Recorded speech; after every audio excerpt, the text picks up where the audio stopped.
Hello out there in internet land. Telstra has had some problems with its broadband network today, so hopefully everything is working okay. It'd be great if you could send a message just so I know that you are hearing me.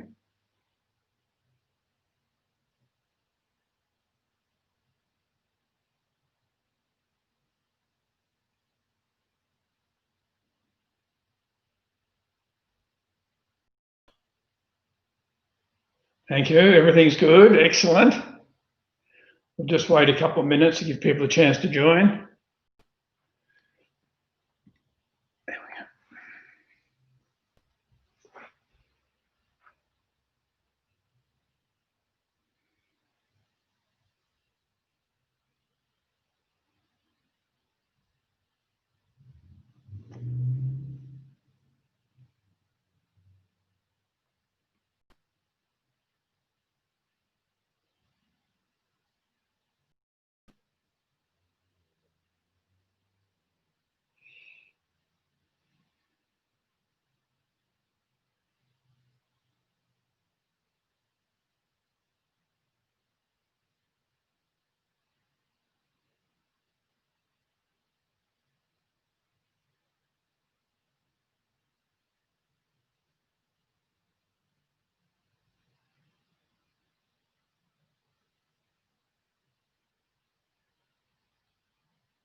Okay, we'll start now.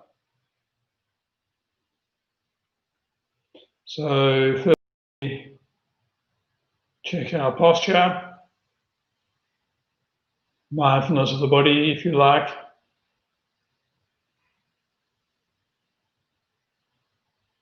That we're sitting straight,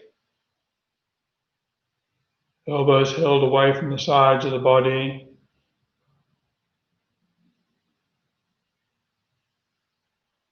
Head inclined forward somewhat. Eyes half closed. Mouth resting shut in a natural position with the tongue against the front upper palate.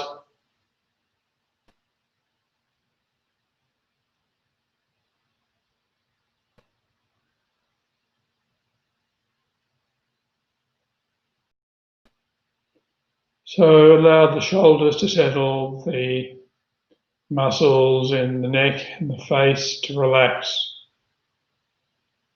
Ensure that the back is not tilted forward, it's naturally straight.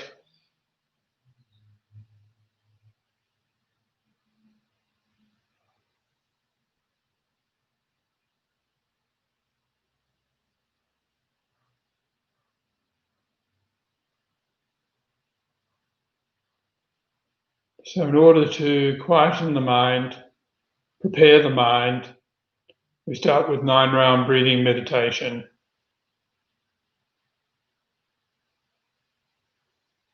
As you breathe in, so we breathe in through the right nostril and breathe out.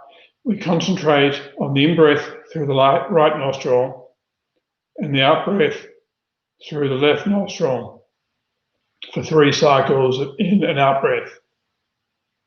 Then we direct our attention to the in-breath through the left nostril and the out-breath through the right for 3 cycles of in and out-breath. And then we observe the in-breath and the out-breath equally through both nostrils.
Today we'll practice the meditation for cultivating love and great love.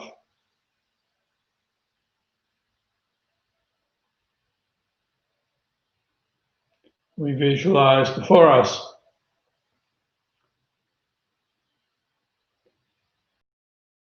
the person who we most care for, who's shown us the greatest kindness, who's our best friend,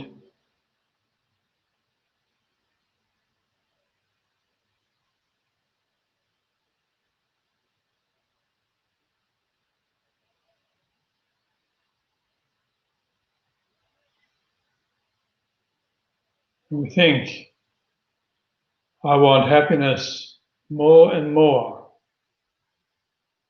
Just like that, this person before me also wants happiness. In the same way that it would be wonderful if I had increasing happiness, so it would be wonderful if this person that I care for so much, if they also had developing, increasing happiness.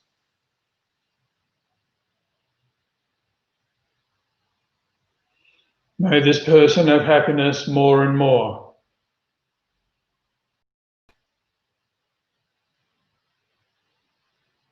So what we're trying to do here is to develop the secondary mind of love, that is an emotion wishing others to have happiness. So we use the words, the concepts, as a way of approaching and developing this mind.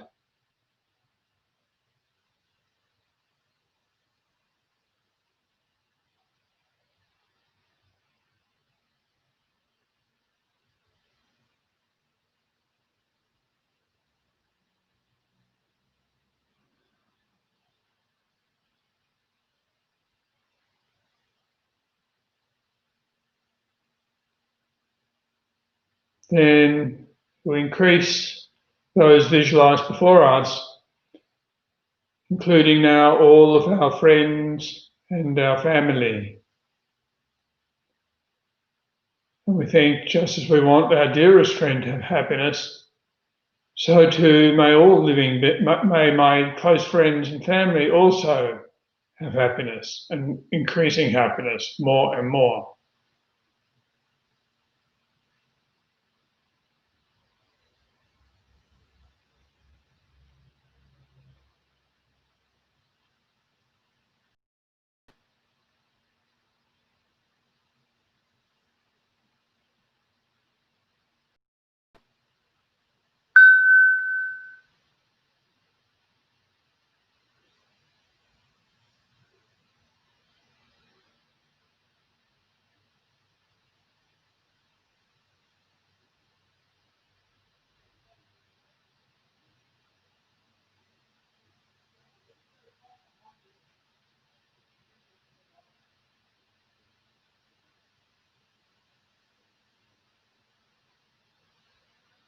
May all my friends, all those close to me, all my dear ones, how wonderful it would be for them to have happiness more and more.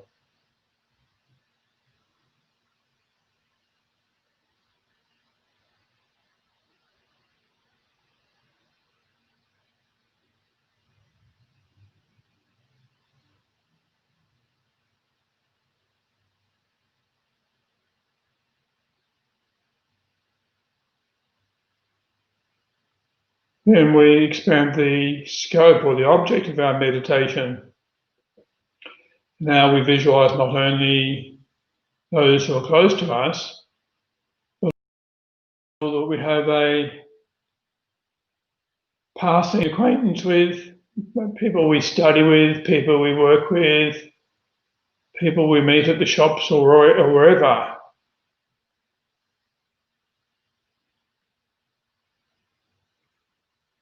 We think they are no different to myself or my friends or family. They want happiness more and more.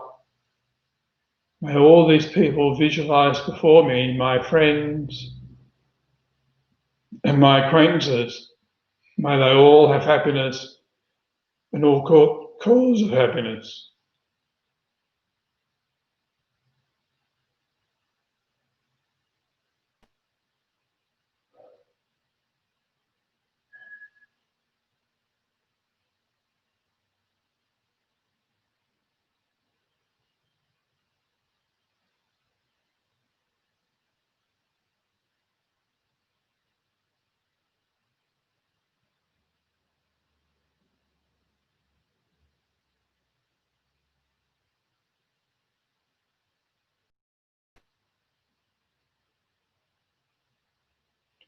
And we expand the scope now to include our opponents or those we dislike or our enemies. Despite the fact that we may not like them, they too equally are human beings, brother or sister human beings. They too equally have the self-same wish that we have, which is the wish to have happiness. May they experience happiness more and more. May friends, enemies equally experience happiness more and more.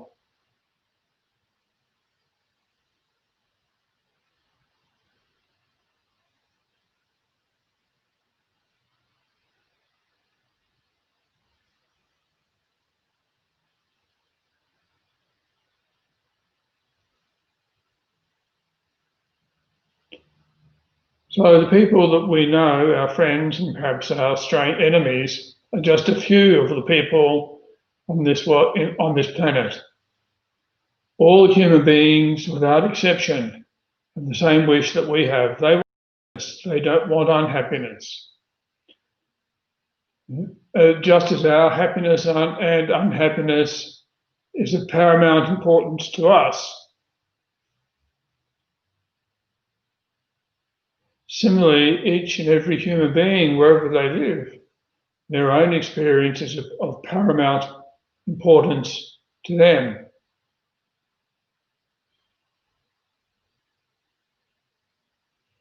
It would be extremely limited to just consider those whom we happen to have a relationship. So now we include human beings everywhere, rich and poor,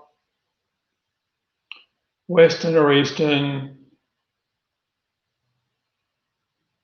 America, Australia, New Zealand, and so forth. May all human beings, without exception, have happiness and all causes of happiness.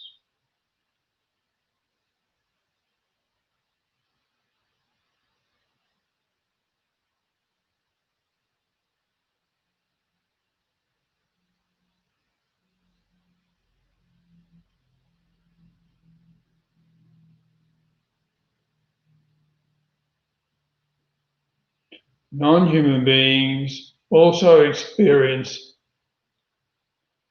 happiness and suffering, also want happiness and suffering. So now we develop the mind of great love, wishing that all living beings, without exception, have increasing happiness. And then when we've completed the investigation, then we place our mind without thought or conceptuality, holding the attitude of great love until we lose that thought, and then we redevelop it by again going through the analysis that every sentient being wants happiness, reaching the conclusion, may they have happiness, and focusing on single-pointedly on that conclusion. May all living beings, without exception, have increasing happiness and all cause of happiness.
Then we conclude the meditation.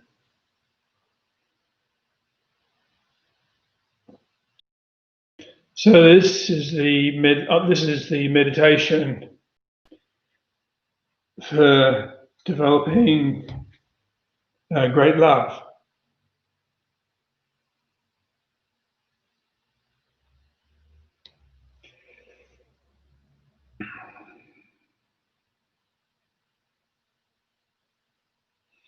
It's very important to develop attitudes such as great love and great compassion, and for many reasons, including that generally speaking, what is at the heart of our thinking and our behavior is our consideration for ourselves, concern for oneself, if you will, love for oneself. And most of the time we don't. So our mind is directed towards us and not all that much considering others. Most of the time, not really considering others. Where we believe that we do have love, then where we love those we're really attached to, or really close to, our best friends and family, that love has a large personal component. I want my best friend to be happy, because if they're not happy, I'm unhappy. I feel miserable if they're miserable. On the other hand, if things are going really well for them, I'm really happy. So even when we do have love and compassion for those close to us, there's that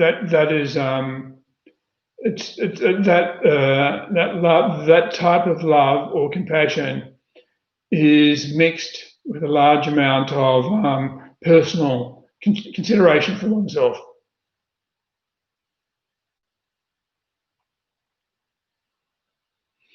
And also, generally speaking, it's mixed with strong attachment, which I'll talk about later on. And strong attachment definitely has its base concern for oneself. So the reason that meditating on great love and great compassion is important is one of the reasons is that it reverses our primary focus. So by and large, one's primary focus is oneself. Our primary focus is ourselves. Whereas when we meditate on love, our primary focus becomes others. So why is this important? So in actual fact, all of our own problems, all of our own unhappiness comes as a direct result of being focused on our own conditions and circumstances. And the more we're concerned about our own conditions and circumstances, the more that we're concerned about ourselves, then the more we experience discomfort and unhappiness. So, for example, in the days when people use public transport, we're on a bus, a train, or a tram, and there's one seat left, and someone takes. We really want that seat, and someone takes it, then we feel uncomfortable, unhappy. I want that seat. They've taken it. So being angry because somebody else took the last seat, the reason for becoming upset or angry is through thinking about me. I want this. I didn't get it, therefore I'm angry with them. Also, if somebody says,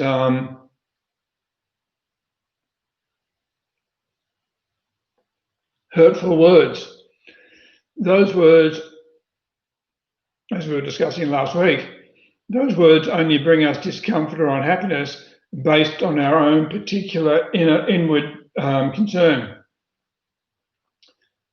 They called me ugly. I'm not ugly. How dare they call me ugly? Or people do something to make our life difficult. We become angry with them because they've made our life difficult. This person's caused me so many problems, therefore I'm upset or angry. So if people do difficult and potentially offensive things, if we don't care, we don't become upset or angry. But the reason that we care is through always thinking about ourselves.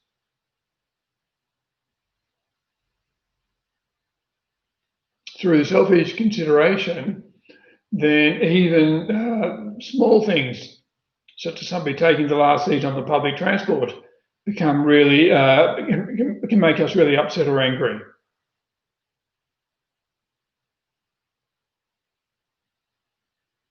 So the more that we're considering the more that our focus is on me, I want this, I don't want that, I like this, I don't like that, then the more easily we experience different types of mental unhappiness. On the other hand, if our consideration or our concern is more directed at others, then we're not thinking about ourselves. And through having concern for others, then we don't become, then the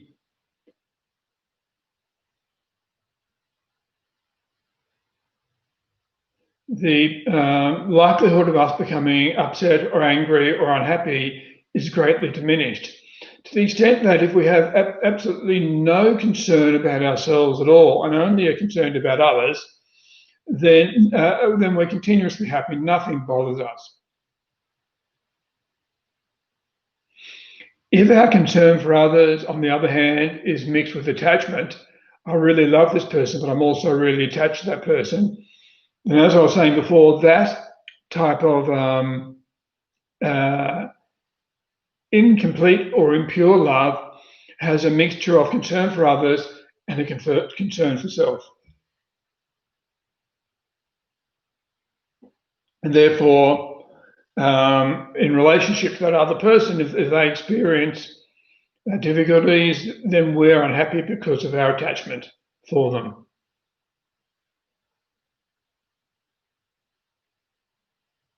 By way of example, consider the person, maybe your partner, the person you most love, you spend so much time with. You really, really love them, they're your best friend. We think that our love means that we are concerned for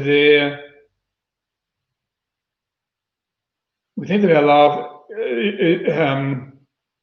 is a result of having concern for them. But we can easily test if that, we can do the thought experiment, if you like, and we say, if that person said to me, I can't keep on living in Melbourne, or I can't keep on living in Australia, I'm going to go to the Northern Hemisphere. Because if I go to the Northern Hemisphere, I'll be much happier. So if our love was solely based about what's best for the other person, then if they said they were going to go to the Northern Hemisphere because then they would be happier, then we will be pleased because we want them to be happy. But because our ordinary love is mixed with strong attachment, then they say that, oh, I'm going to the Northern Hemisphere, and we think, oh no, how am I going to cope? I won't see this person again. I won't be able to enjoy their company. It's going to be terrible for me. I'm so unhappy. So the concern for others is altruistic or pure love. attached love is where there's concerns for what is good for me. So if where we have attachment, then when in relationship with those people we love, then that attachment brings unhappiness for us. So the meditation on love, altruistic love, is directed completely away from self, no concern for self and others. We're cultivating the mind wanting others to have more and more happiness. And what that does is that reverses our selfish consideration and over time reduces it. The more we cultivate love and compassion for others, the less we have problems. The less we have problems that are a result of personal consideration, what I want, what I don't like, and so forth. So I talked a little bit last week about the nature of mind. I just want to touch on that again briefly. Our mind is clearly something that changes. It's not fixed. It's not static. Sometimes we're happy. Sometimes we're unhappy. Sometimes the mind is up. Sometimes the mind is down. Sometimes we're bored. Sometimes we're entertained. Sometimes we're able to think and concentrate quite clearly. Other times we're distracted or our mind is dull. So these indicate the variability of mind. If mind were a fixed, permanent thing, then there would be nothing that we would be able to do to train the mind to encourage it to behave in a better and more helpful way. But as the mind is not fixed, then the possibility of training the mind becomes possible.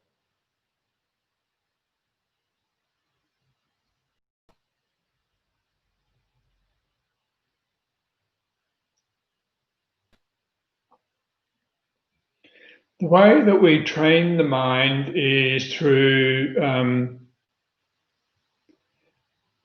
cultivating, through diminishing negative mind, for reducing negative minds, which are the causes of unhappiness, such as anger, and developing positive minds, which are the cause of happiness, such as love, compassion, and wisdom.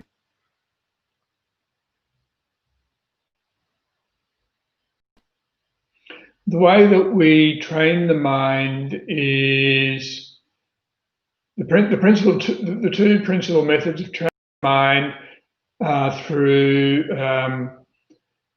sitting meditation, such as what we did at the beginning of the session, and then through maintaining mindfulness between meditation sessions. And by developing mindfulness between meditation sessions, that improves our ability to meditate. And the other way around, the more we practice formal sitting meditation, the better we become to being able to maintain mindfulness during the day. Because as I was explaining last week, we're developing the mental faculty of awareness, which is always aware of what's going on with mind. So both mindfulness, so Buddhism talks about the three wisdoms: the wisdom of hearing, the wisdom of thinking, and the wisdom of meditation. And both mindfulness and meditation depend on developing these wisdoms. So the wisdom of hearing is where we listen to an explanation in person or on YouTube, live or recorded, and through hearing something explained to us, we develop some level of understanding. So that understanding might be understanding what they're saying, as opposed to, for example, understanding, yes, that is correct. Or yeah. So through developing the wisdom of hearing, we develop some understanding about a subject, such as, for example, hearing about how to meditate on great love. We develop some understanding of how to cultivate great love.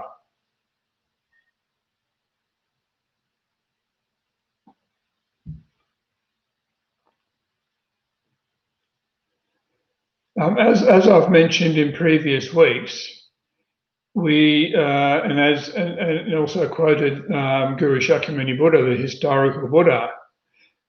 We shouldn't accept something on face value merely because another person says it to be true, no matter who that person is, be they the historical Buddha, our teacher, His Holiness Lama, a very famous public speaker, or whoever. We shouldn't believe what people say to us just because they have just on face value, or thinking they're very charismatic, they're very famous, therefore I believe them. We need to apply the second wisdom. So the first wisdom is the wisdom of hearing. The second wisdom is the wisdom of thinking. So, for example, last week I talked about the disadvantages of anger.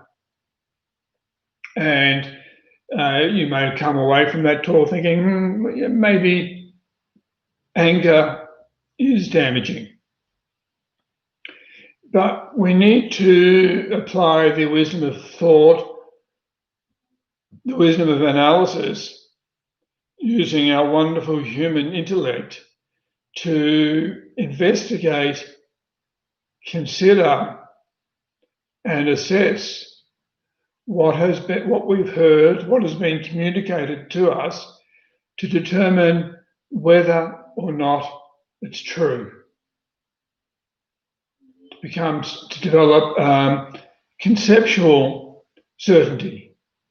So, for example, I spoke briefly about the benefits of some of the benefits of developing great love at the beginning with this session's meditation, and I said that through developing great love, that because our unhappiness is always is always based on concern for self,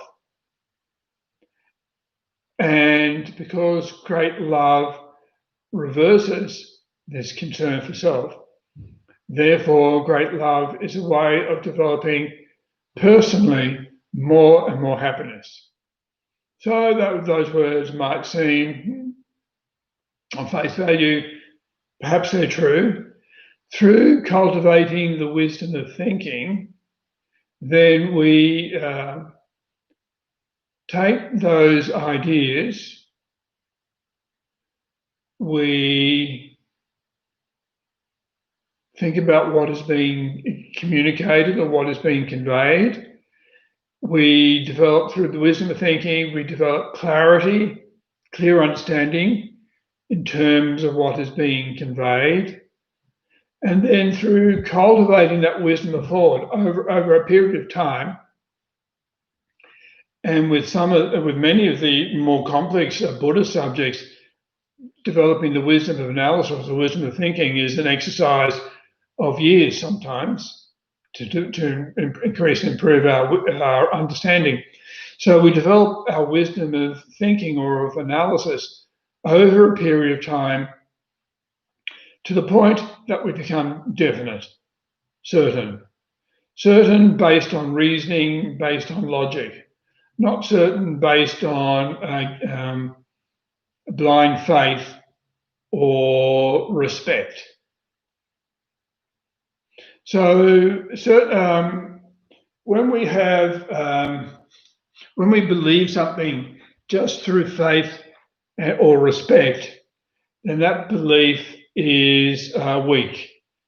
We meet this or that famous charismatic teacher, and they teach us something. So for example, we might go to a Thai Buddhist teacher. He has thousands of followers, or she has thousands of followers, and they explain a particular type of meditation, or say all the wonderful benefits of this meditation, which may be completely valid and true. Then we meet a transcendental meditation teacher, and they teach a different type of meditation based on mantra recitation, and we give up our time meditation and we take up TM, thinking how persuasive this person is. Then we meet a Tibetan Buddhist meditation teacher, and they teach us some other different types of meditation, saying, these are really good meditations, these are really helpful for you, and we shift again. And so basically, rather than our mind and our thoughts having stability, they're easily influenced by others. Whereas when we develop the wisdom of thinking, then we become definite, we become certain, and then we can't be shifted. So Buddhism talks about two types of faith.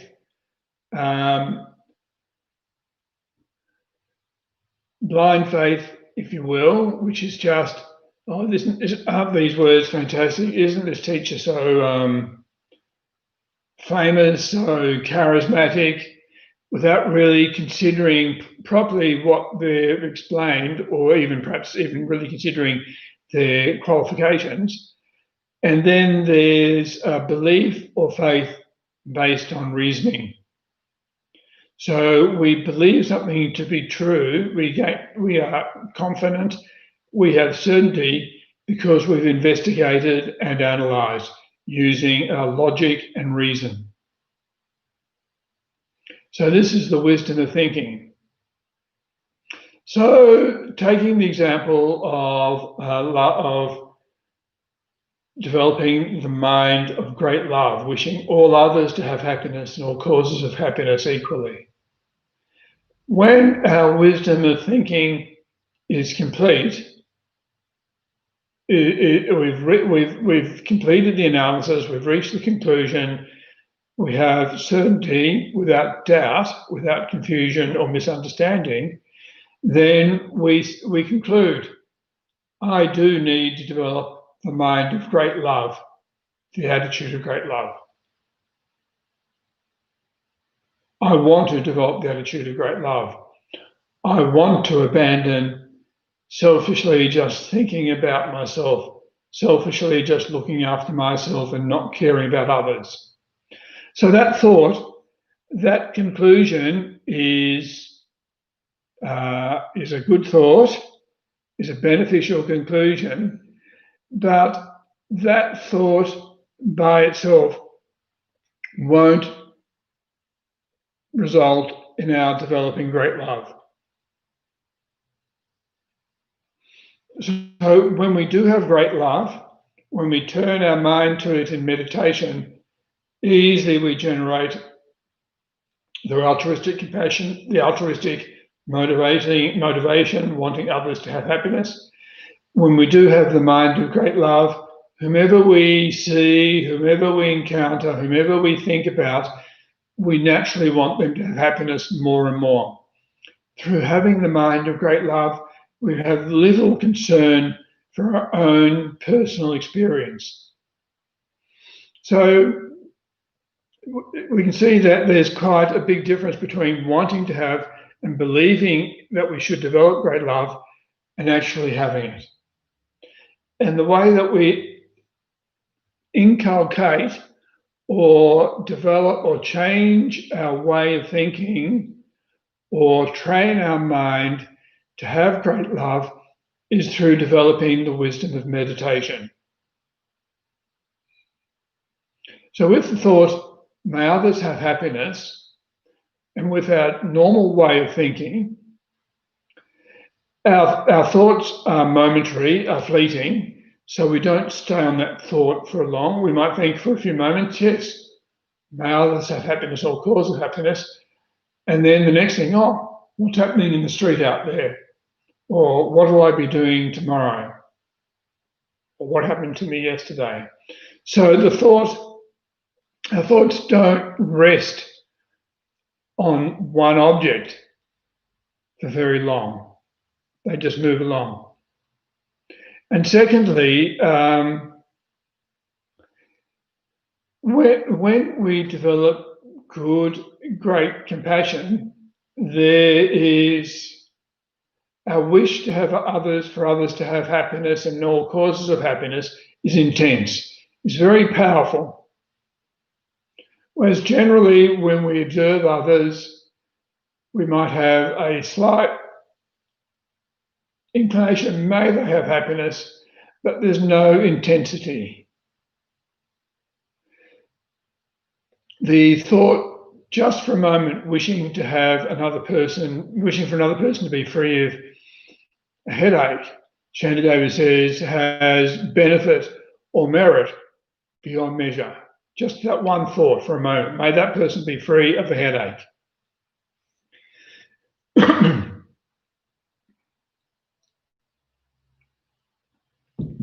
If we have that thought and we sustain it for 2 moments, that has twice the benefit. If we sustain it for 10 moments, 10 times, or 1,000 moments, 1,000 times, and so forth. It's a mathematical formula. So what we do with meditation is that we hold the object, the thought, for example, the object are the people, and the thought, may they have happiness, for an extended period of time, not just for a moment. And if we lose that attitude of love or great love, we bring our mind back and then redevelop it. So through doing this, our mind becomes more able to rest on one object or with one attitude for longer periods of time.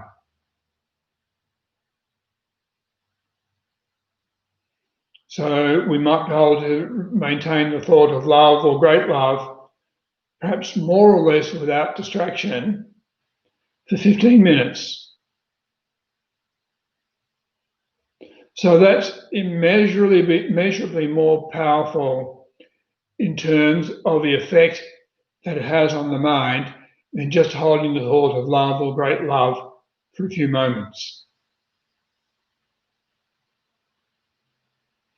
So as our meditation becomes better and better, the object, other living beings and their happiness, in the example of love, appears more clearly to mind, and the thought, the response, may they have happiness or cause of happiness, develops or becomes much more powerful. So we can take what was initially a positive thought, but not all that powerful or impactful, and through developing the wisdom of meditation, we can the power of our cultivation of great love increases really beyond measure through developing the wisdom of meditation. So it's actually meditation that allows us to significantly change our way of thinking, to reverse negative minds so that they become less and less and eventually disappear, and to cultivate positive minds so they become stronger and stronger, more and more frequent, until they fill or suffuse our thoughts. So until we've met teachings like this about causes of happiness and causes of unhappiness, positive minds, negative minds, how to train the mind to cultivate more and more positive, to remove negativity, then our mind has, I think for most people, most of the time, is naturally disposed to being either negative or neutral. So negative means being easily upset, easily losing patience, easily having anger or fear or stress or anxiety.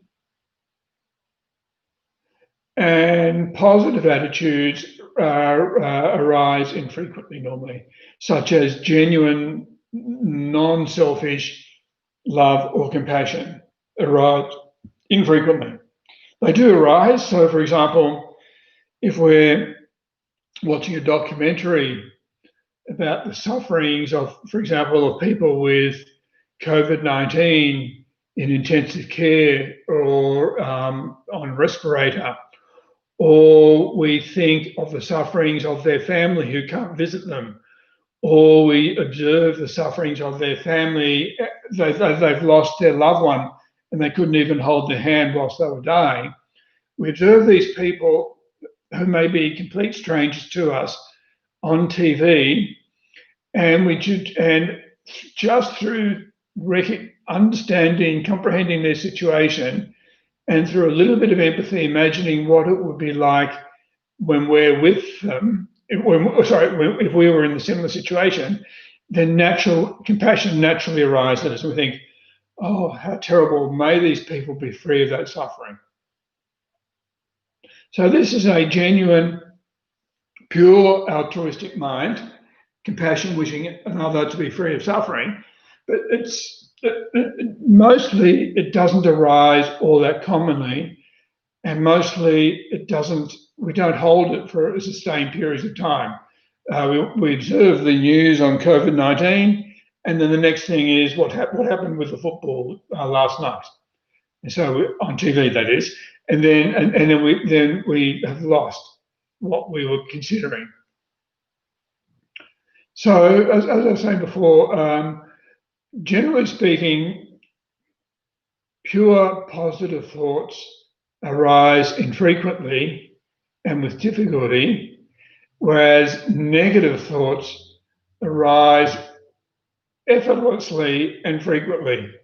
Easily upset, easily stressed, easily fearful, easily having attachment, grasping, jealousy, competition, general dissatisfaction, unhappiness. Negativity arises without our trying.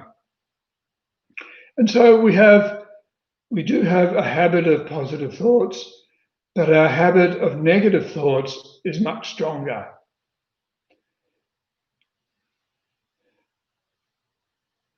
We need, therefore, special techniques that very powerfully cultivate positive minds and very powerfully reduce, then ultimately eliminate negative minds. And the special techniques are particularly developing the wisdom of meditation, deliberately cultivating, for example, minds of compassion and love, minds of wisdom. And then the flip side of that is when we're not sitting meditating, because it's not possible nor appropriate for us to just spend all of our day, every day meditating.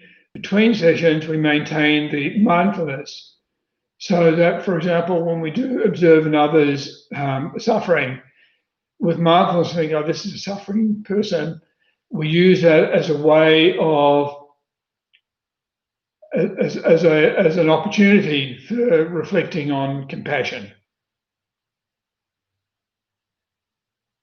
And when negative minds arise, such as somebody's annoying us, getting under our skin, maybe they're talking too loudly, we're becoming upset, we think, stupid me, I'll not become upset, and we stop our mind from becoming upset, or, for example, upset or fearful or anxious.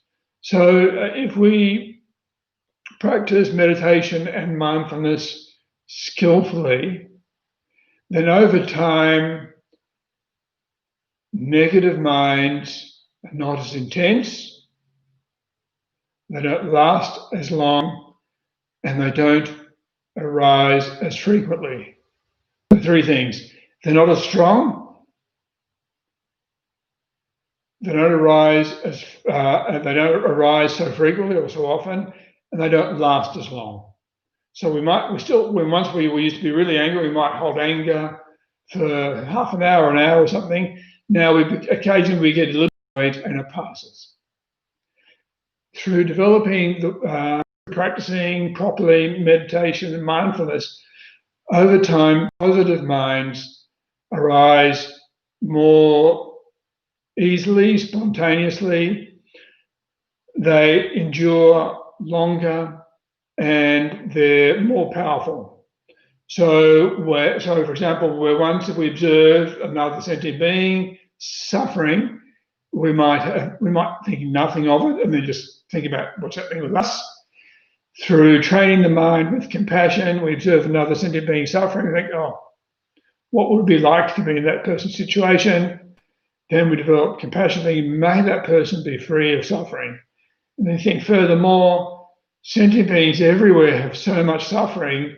May all sentient beings, without exception, be free of all suffering or all cause of suffering. And we can do this in our daily experience as we're living our lives.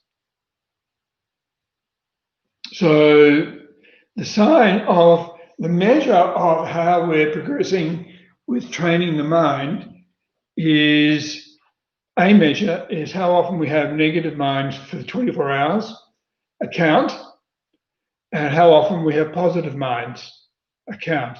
So there was one Kadampa Geshe who part of his practice of mind training was at the end of each day, you have two piles of black and white stones, and he would think back through the day, and then he would, for every negative thought he'd add a black stone to the collection. For every positive thought he had, he'd take a white stone and put it on the positive side. And then he would see how they're going, how the positives and the negatives are going. So to begin with, when we're just setting out on this path, easily negative minds arise, and they effortlessly, and they're like a downpour. Positive minds are infrequent. But over time, with skillful practice, that imbalance will change. And just to remember, the reason that we want to change from having too many negative minds and too few positive minds is that unhappiness is caused by negative mind. Whenever we have any unhappiness whatsoever, at the same time, a negative mind will be arising, simultaneous with that unhappiness. There'll be one or other of the negative minds. On the other hand, positive minds are the cause of enduring long-term happiness. And whenever positive minds arise, we are experiencing happiness. So you might say, well, no, that's not true. That's, what's the Irish term? That's baloney.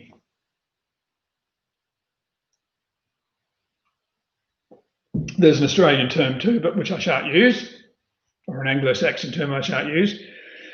So, and you think this is not true because, for example, when I sit down and I'm hungry and I enjoy a nice meal, it makes me happy.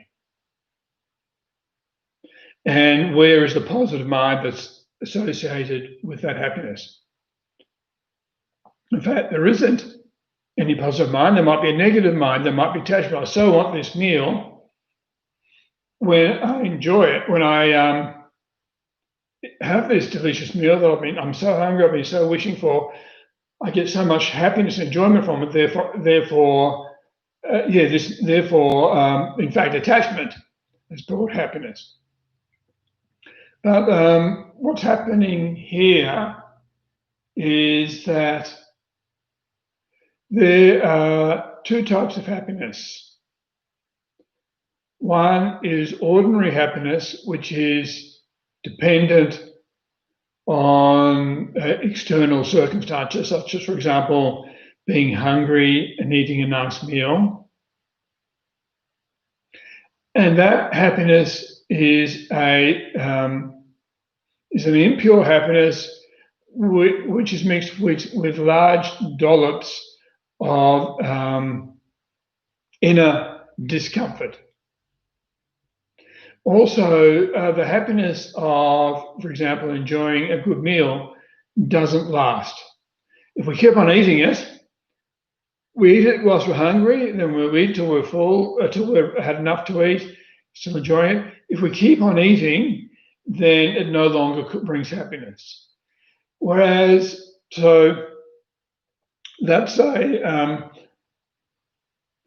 if you like, you would call that a happiness based on an experience of one of the five senses, sense-based experience, happiness.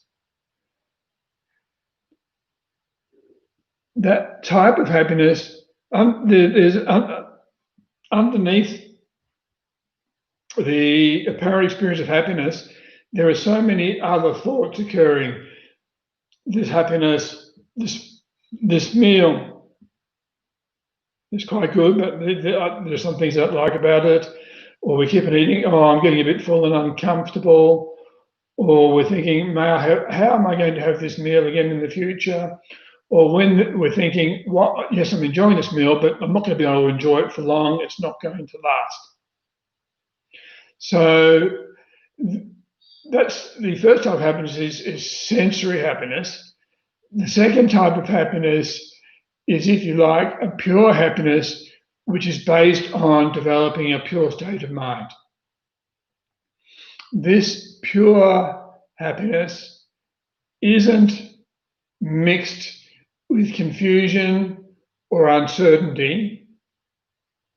This pure happiness, sensory happiness, cannot last. And if we keep on pursuing the same sense pleasure, we'll get very quickly, we'll get bored and unhappy. Whereas with the pure happiness, such as the happiness that results from cultivating great love or compassion, that is an enduring happiness. Also, sensory happiness is uncertain. It may or may not bring, sensory activities are uncertain. They may or may not, they're not causes of happiness because they don't guarantee happiness. So if we sit down to listen to our favorite music and our mind is completely distracted or worried, then the music brings no happiness. So another time where a bit more settled and quiet and relaxed, then the music does bring happiness. So sensory pleasure is never a guarantee of happiness. If we sit down to eat the delicious meal and we've just got over a tummy bug, then the meal has no flavour and we get no pleasure from it. Whereas happiness based on positive state, whereas the happiness that is caused by positive states of mind, those positive states of mind always reliably bring happiness.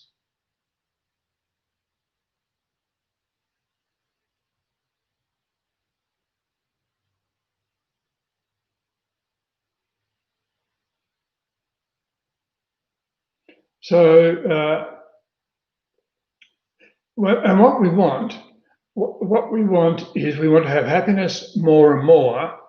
We want to have greater and greater happiness, and we want to have that happiness that is enduring, lasts.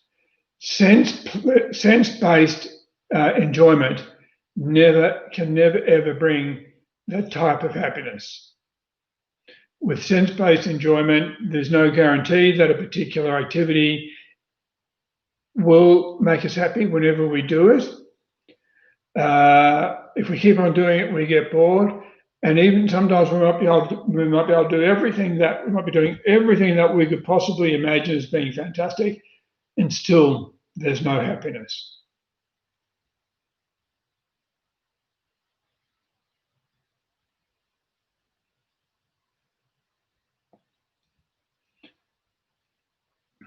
So, if you use the wisdom of thinking to assess how realistic it is to achieve increasing and enduring happiness through pursuing objects of the senses, then you should reach the conclusion that I will never ever be able to ensure enduring happiness through experiences of the 5 physical senses. And if you use the wisdom of analysis and also use your own personal experience of developing love, you will see that through cultivating inner positive qualities, these by their very nature reliably, necessarily bring happiness more and more.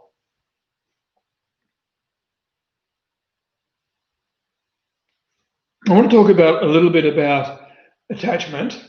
So last week I summarized that the 3 main negative minds are anger, attachment, and ignorance. And I spoke a bit about anger last week. So attachment is a negative mind. The reason it is a negative mind is because it reliably and invariably brings unhappiness and suffering. Attachment is clearly described or defined within Buddhist thought as a mind which observes a pleasant or attractive object, then exaggerates all the good qualities of that attractive object, and then it's very difficult to take our mind away from that attractive object. So, for example, we meet at a party or somewhere, we meet a nice person and we enjoy spending some time in their company. We like the way they look. And we exchange telephone numbers with them. And then we part from them after that initial meeting. And we think, gee, that person was nice. I so much want to know more about them. I like the sound of their voice. I like the way they appear, the color of their skin, their hairstyle, their clothes sense, their interests, their lifestyle. All of these things are really fascinating and interesting. So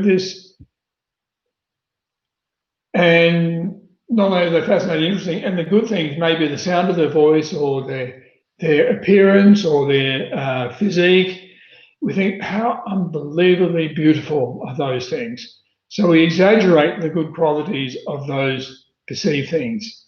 So this is the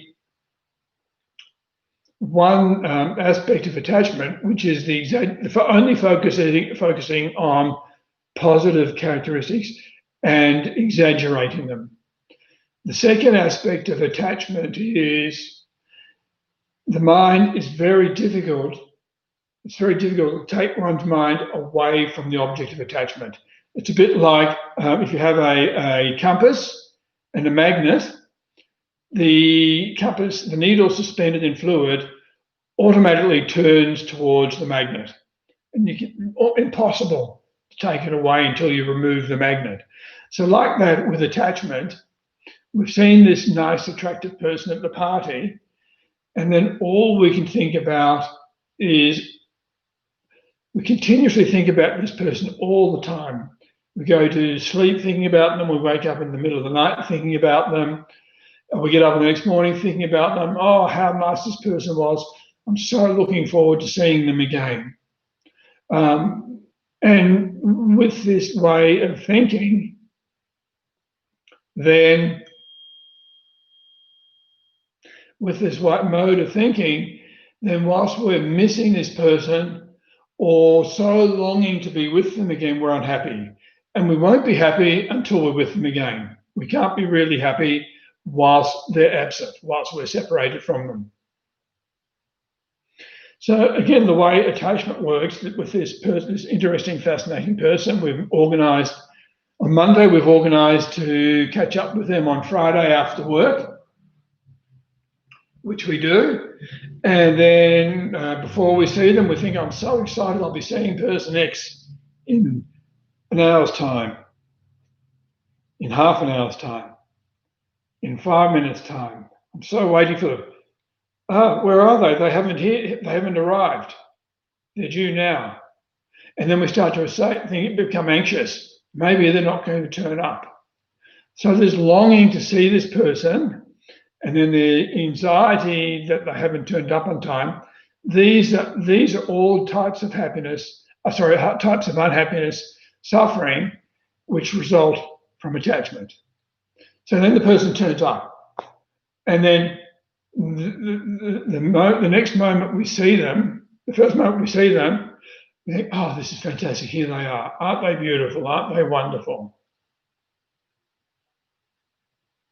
That relief at seeing this object of attachment is actually, and this apparent feeling of happiness is actually suddenly the strong desire missing that results from the absence of that person ends because they're now here. And so the unhappiness of their absence stops, and we consider that to be happy. Then and the next moment, we think, oh, I so want to have a relationship with this person. Maybe then we have uncertainty and a little bit of confusion, thinking maybe they're not as interested in us as we are in them. Or we think, oh no, they're really interested in us. This is fantastic. And then we think, oh, but I'm only going to be with them for an hour or two, and then we're going to go our own way for a couple of days. That's going to be terrible. And then maybe you have a wonderful night out with this person, and then that night out ends, and then there's the suffering of separation. So the suffering of separation is based on attachment. I'm so unhappy because I'm not with this person.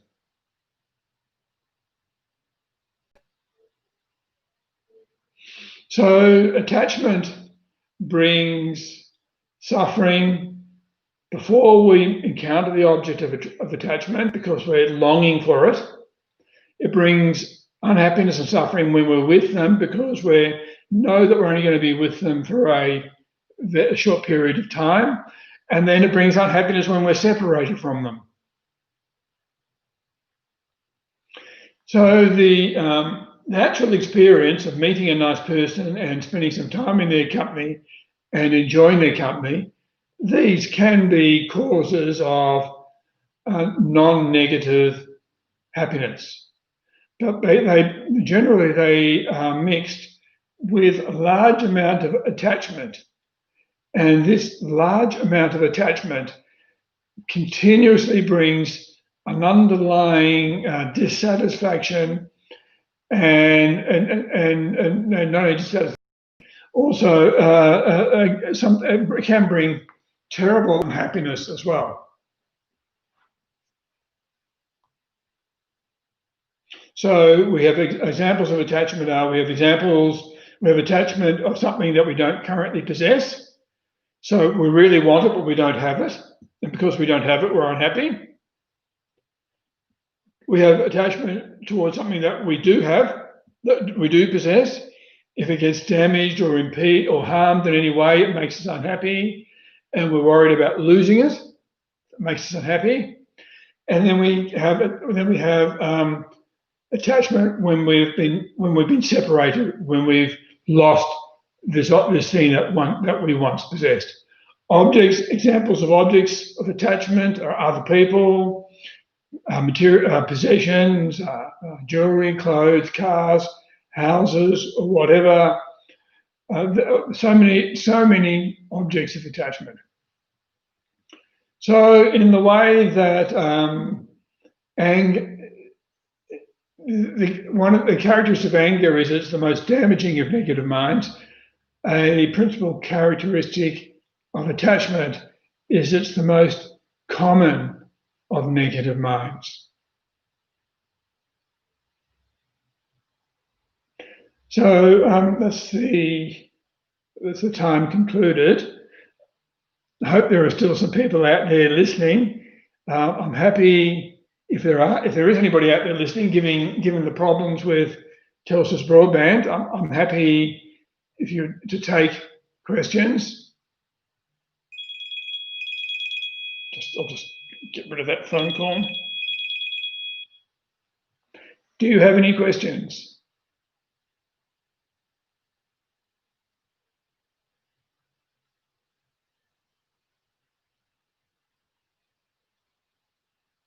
Is anybody out there, to quote Pink Floyd?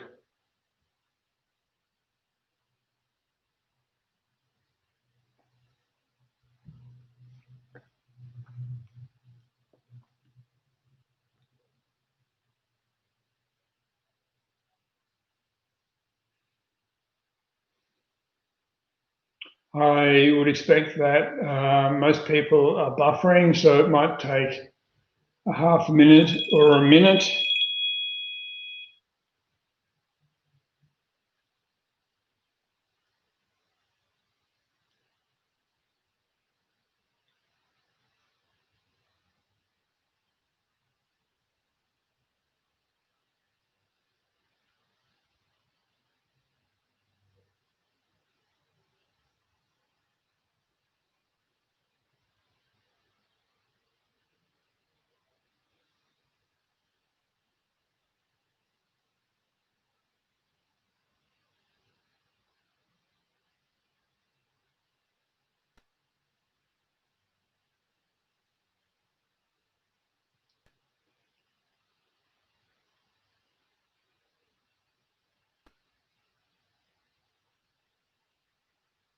Well, at least one person has heard, that was able to hear the talk.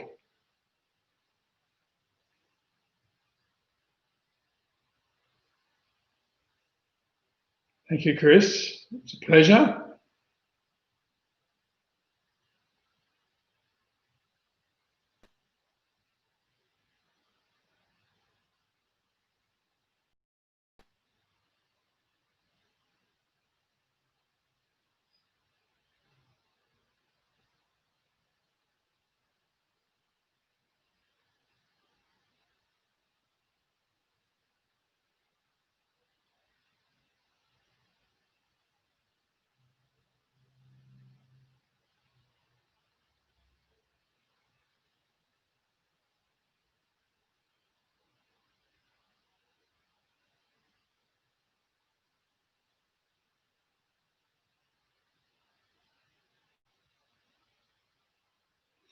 Okay, it looks like there's no questions.